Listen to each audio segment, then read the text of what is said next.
All right, second video.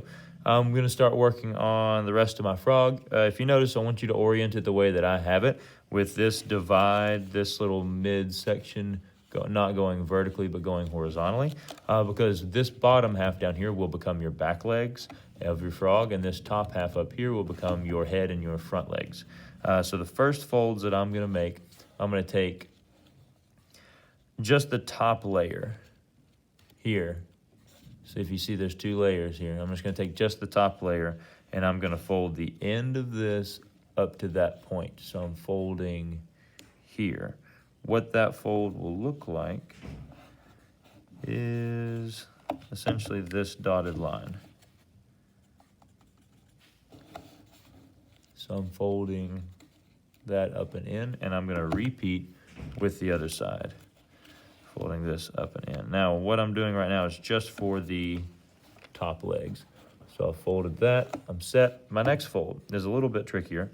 I'm going to be taking this inside edge of the line and lining it up when I fold it with this outside edge.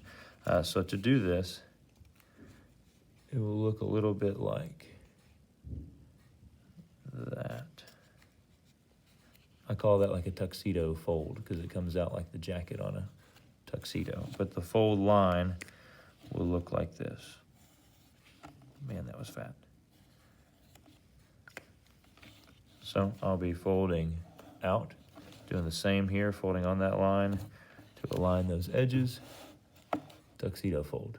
After this, the rest will be related to the bottom leg. So this is where things kind of get a little tricky. I'm going to take this and swing one leg on top of the other one. So I'm just folding it over for now to get it over here. And then I'm going to take the bottom flap over and do the same.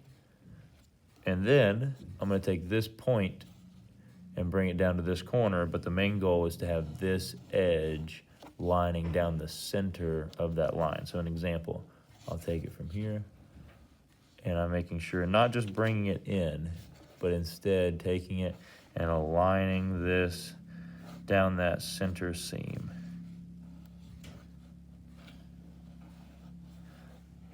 Like that. Good. So now, once I have that, I'm going to flip this back leg back over, and I need to do the same thing to the other side. So I'm going to bring this leg back over. I can bring both front legs over, and now this is just down to this back layer, and I'm going to do the same fold to this side. And then, opening it up,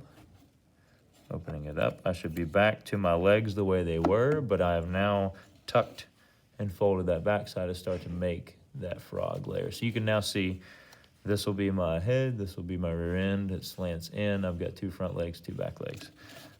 Next thing, I'm gonna take my front toes and just do a simple little fold in. There's no real major directive for that. Just do a light fold in. It's gonna help prop up that upper body, if that helps you see it.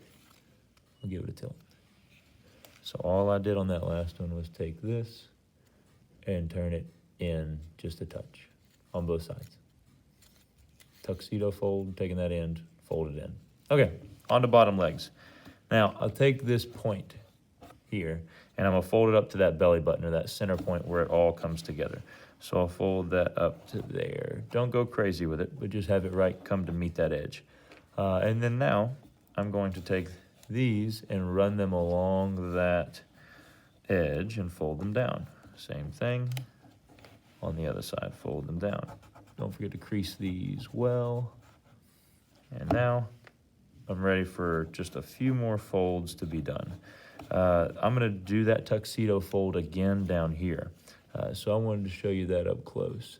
I'm gonna take that tuxedo fold and turn it to where that edge lines up with that edge. Holding it out. So it hinges like this, but lines up with that. So there's that tuxedo fold. I'll do the same over here.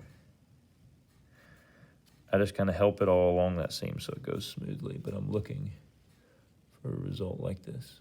Okay, so it looks like you might be finished because it's somewhat frog-like at this point, but we don't have springs, so the spring mechanism comes here at the end. When we do this spring part, how you fold this will really determine how it jumps. So I kind of consider this to be the armpits of the frog up here underneath these front legs.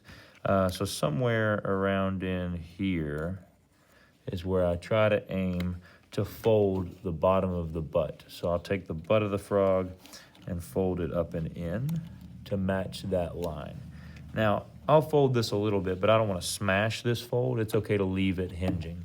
So all I've done is I've taken this flat and I've folded it up to those armpits, kind of like folding your frog in half, like he's sitting down. Next thing, what's left of the butt, the rear end here that's facing you, I want you to take that bottom shape, so like this, the bottom shape that you see here, and divide it in half with a fold, and that will create your spring. So what that'll look like is I like to put my fingernails or my thumbs along that line and then fold the legs back and then give it a little push. This is another part where you don't want to smash it too much, but just give it a little press. So now you see this little squiggle in the paper is where that spring comes from, because when I push against this, I get some resistance.